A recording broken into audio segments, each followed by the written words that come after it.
Hello everybody and welcome to Ape Nation, your number one source for all things Planet of the Apes on YouTube. My name is Josh, and today, 1 year after the film's original release in 2024, I am here to look back at the latest addition to the Planet of the Apes franchise, Kingdom of the Planet of the Apes, and compare my view of the film back then to how I feel about it now. As with any film in a franchise you love, opinions can often shift and change and evolve both positively and negatively. With that being the case, I thought it would be fun to take a look at and discuss some new thoughts and views I have on the film, as well as what I like more, what I like less, and where it ultimately ranks among the rest of the franchise for me now that the dust and excitement has finally settled. When it comes to my original thoughts on Kingdom of the Planet of the Apes, overall I really liked it on my first watch, but actually really started to love it more as I saw it a few more times in theaters and more as I've watched it multiple times over the last year. I did initially have some issues with the pacing of the story, but that went away with repeat viewings. I also felt that Proximus was great, but underutilized, which is still an issue I have that I'm going to get into a bit later in this video. But overall, I thought it was a great adventure that introduced a lot of things I loved and a few things I was mixed on, but willing to see how they play out in the next film. And if you want to hear even more of my thoughts on Kingdom just overall, or at least how I originally felt about the film, you can check out both my spoiler-free and spoiler-filled reviews for it here on the channel. But getting into how my thoughts and views on the film have changed from then to now, I wanted to start off with the things that I think have actually improved and that I like more now than I did then. The first of which is the world building. This is something that I thought was great initially, and I said as much in my original review, but looking back, I don't think I gave it nearly enough credit for just how well done the world building in this movie is. It actually might be the movie's strongest element, and honestly, when you look at it in this film as well as the Maze Runner films, it seems like it's actually one of Westfall's greatest strengths as a filmmaker, and it reminds me a lot of what Gareth Edwards did with films like Rogue One and The Creator, and the way that they created and expanded the worlds in those films. There's so much dense and detailed exploration and development, both narratively and visually, for what this point in the Apes timeline is like and why it is that way. And I think it's the best example of how exciting, how interesting, and how lore-driven the Apes universe can be in this entire franchise. Another thing that I have grown to really like a lot more and has improved a lot for me is the performance from Owen Teague. Now, don't get me wrong, I really liked Owen Teague since the first time I saw the film. I thought it was great, but I actually don't think he gets praised enough for just how great he is in the movie. I think the thing that knocks him down for some people is really just that he isn't given as meaty of a character to work with from the start as Andy Serkis was with Caesar, and Andy Serkis was able to give such a phenomenal, iconic performance in just that first film with Rise, and go on to do an even better job with Dawn and War. And so because of that, Owen Teague isn't able to be quite as explosive as Andy Serkis was, yet I think he's still able to craft a really emotional and really endearing performance here. What I think is most impressive to me is that Owen Teague shows a lot of range, and even more so than I initially realized, and is able to bring a real earnestness and a soft-spokenness to Noah when playing this kinder and more heartfelt, innocent side to the character that we see present throughout the film, but he's also able to switch things up and really quickly tap into that more stern and I'd even say menacing side to Noah's character as we see Noah's confidence build throughout the second half of the movie. One of the biggest examples of this being the scene where he interrogates May after deciding that he wants to take on Proximus. I was wrong not to trust you, and I know that now. I trust you only to help yourself. But that could help me now. I have questions. You answer true. Maybe I help.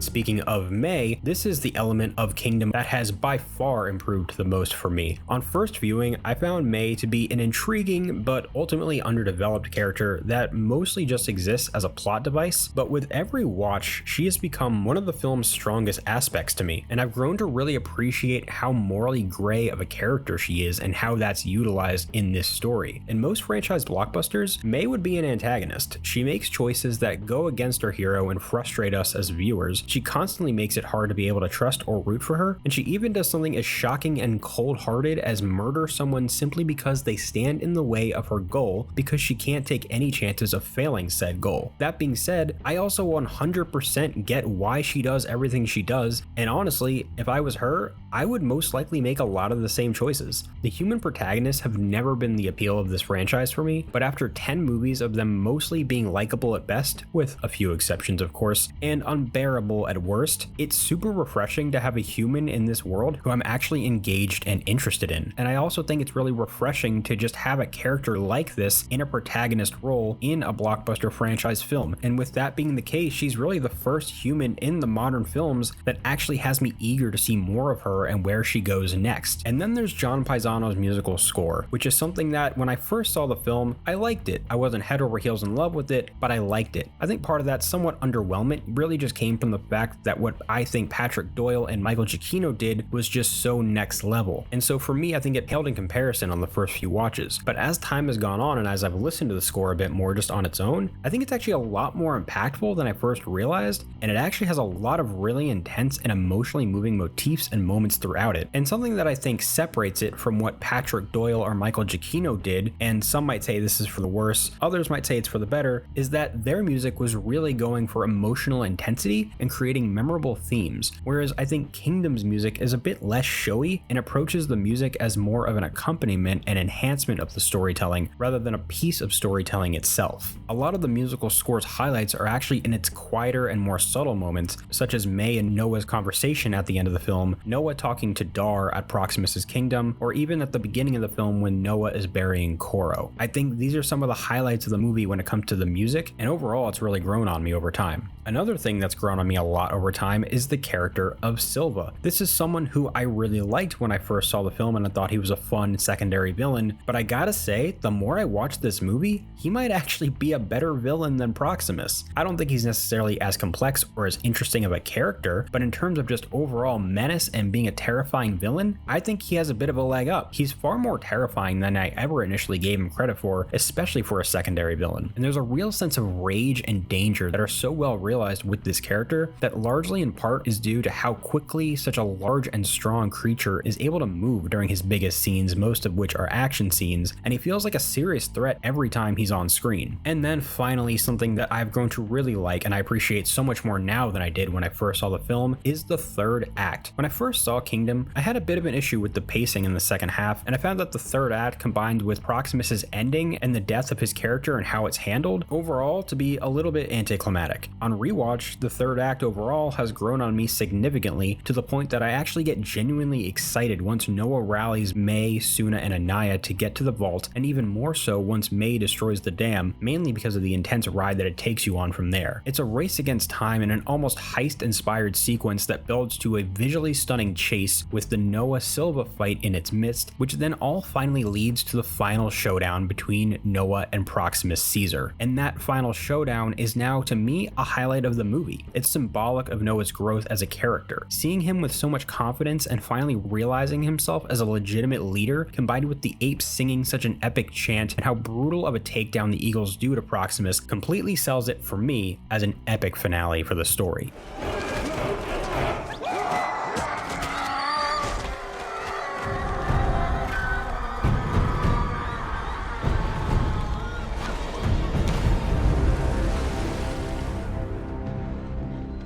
Now, as much as I do like all of these things, and they have grown on me so much more since the movie first came out, there are a handful of things that I don't quite like nearly as much, or even things that weren't even an issue to me when I first saw the film that now I kind of consider to be one. The first of those are that I think there are a bit too many missed opportunities, the first of which being that there isn't enough Koro in the first act for the emotional impact that I think you're really supposed to feel when he meets his end at the hands of Silva in the beginning of the movie. It feels like there was potential potential for a really interesting father-son relationship to be explored between him and Noah, at least a little bit. And so I think because that isn't there, it just lessens the impact of his death a little bit more. It just would have helped me get a little more invested in Noah mourning him than just I care because I like him. Another example of this, and this is something that I said originally, but it's really just gotten to be more annoying as time has gone on, is that there aren't enough scenes of Proximus Caesar. It's something that bothered me a little bit originally, but every time I watch it, I get annoyed and underwhelmed by it more and more. I get that the movie can only be so long, but I think he had so much potential to be an iconic villain on the level of Koba, but he was just one or two scenes of really instilling some fear into the audience away from fully achieving it, and what's left is a really fun but ultimately wasted character. And speaking of Proximus, there's another character in the film that I would have loved to see and have at least one interaction with Proximus, and that would be Raka. We never at any point in this movie get to see Raka and Proximus have any sort of conversation, and seeing those two very differing ideologies come into any sort of conflict. Normally I wouldn't consider this a flaw, and I still don't really even know if I do consider this a flaw in the movie per se, because it does make sense for the story why they never meet and why Raka dies when he does, and I also get that there wasn't enough time for something like that in an already 2 hour and 20 something minute movie, but it's just something that I can't help but think would have been really interesting to see play out on screen. And it's also an example of another issue I have, and that is that I don't think it explores its themes or most exciting ideas quite deeply enough. To me, it feels like Kingdom of the Planet of the Apes brings up some really strong and really interesting ideas, some of which it does explore to a deeper extent than others, but it doesn't do as much with most of them as it could, and while still smarter than your average summer blockbuster, simply on the basis of daring to bring up some pretty complicated and morally interesting discussions, it feels like for the most part, it really just touches on the bare minimum. The biggest example being the themes of the dangers of self-professed messiahs and how religions and ideologies can be twisted for personal gain. These are things that are mainly associated with Proximus, which are well introduced but aren't really explored beyond, hey, these things are bad. Another example of this kind of thing is Noah learning about Caesar and the old world. Again, it's something that didn't even register for me as an issue when I first saw the movie, but the more I watch it, the more I wonder why there aren't more scenes that connect what Noah has learned about Caesar and the old human world to the story that's being told or his overall arc. It's there in a very basic sense as we see at the end of the movie. I just think it could have been utilized a little bit more. And then there is one other issue that I have with the film that has come to my attention with more recent viewings, and that is the human's place in this world, which, I gotta be honest,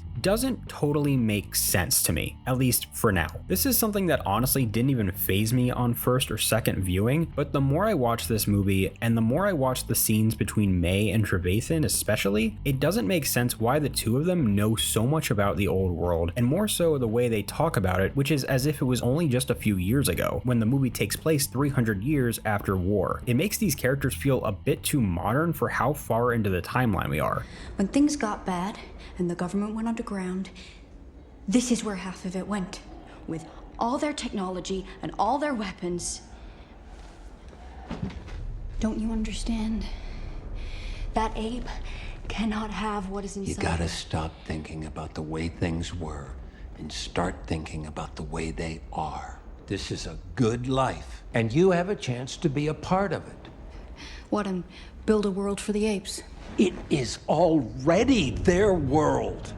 I will say that this is something that could easily be explained in a future movie, and I think getting to see more of the humans in this timeline and getting to see more of their perspective and learn about how they've survived for so long could completely change my opinion. But for now, it can't help but annoy me. Moving on from that, there are just some general thoughts and opinions and observations about the movie that I've only just realized I had with one of my more recent viewings of it, the first of which is the amount of long takes that are in this movie. I didn't realize how many there were until recently rewatching it, and I don't mean necessarily one takes, though there is one really great one at the beginning during the attack on the Eagle Clan's village, but I'm just talking about sequences where the camera just sits on one character or one interaction for a longer than usual amount of time without cutting. I think it's one of Westball's strongest filmmaking methods of drawing viewers in so that they can just live in this world. One of the biggest reasons it's so rewatchable to me is that sitting in the world element of it all. As someone who grew up loving and obsessing over that original universe run by apes in the original 1968 movie, finding finally getting a Planet of the Apes movie again that brings that world back to us, but with modern technology and modern filmmaking, is just so much fun to look at and sit with again and again. And speaking of that 1968 original, the more I watch Kingdom, the more I realize just how much like the original film it is. The story and character details are obviously a lot different, but just on its surface, it's kind of like getting to see how the original film would have been if it had been from the perspective of the apes. When you take a step back, it's about an intelligent human who enters a story in which most humans are mute animals and apes are dominant, who joins forces with an ape in order to move her own story forward. It's a very broad strokes comparison, but it can't help but get the wheels turning in my head about how a potential retelling of the original film from the perspective of the apes could be done one day, hypothetically anyway. One other thing that I've realized is that this is actually the first modern apes movie to feel like a true summer blockbuster. This is probably a negative for some fans, and I get it, but the Caesar trilogy was so unique in the sense that it's a series of sci-fi blockbuster films that, for the most part, are really drama heavy. While I'm sure we'll likely get a return to that at some point, maybe even in the next film, I thought it was so great that Kingdom was allowed to feel like more of a grand adventure. It still retained a lot of what the Apes movies are about at their core, with some complex and thought-provoking ideas and story elements, but after what was such a dark and dreary movie in war, which, by the way, is my favorite movie in the trilogy, something more upbeat and adventurous is pretty refreshing. So overall, how do I feel about the movie now compared to when I first saw it? Despite some of the issues I have with the movie now that I didn't before, I actually like it overall even more today than I did then. I still stand by my ranking of it above Rise and below Dawn, but it really just comes down to the things that bug me about Rise bug me more than the things that bug me in Kingdom, because both are overall really great Planet of the Apes movies. It works well as a standalone adventure film set at a new point in the Apes timeline, as well as being a strong introduction to a trilogy, but I can also totally see a sequel making me appreciate the film as a whole even more, the exact same way that Dawn and War did to me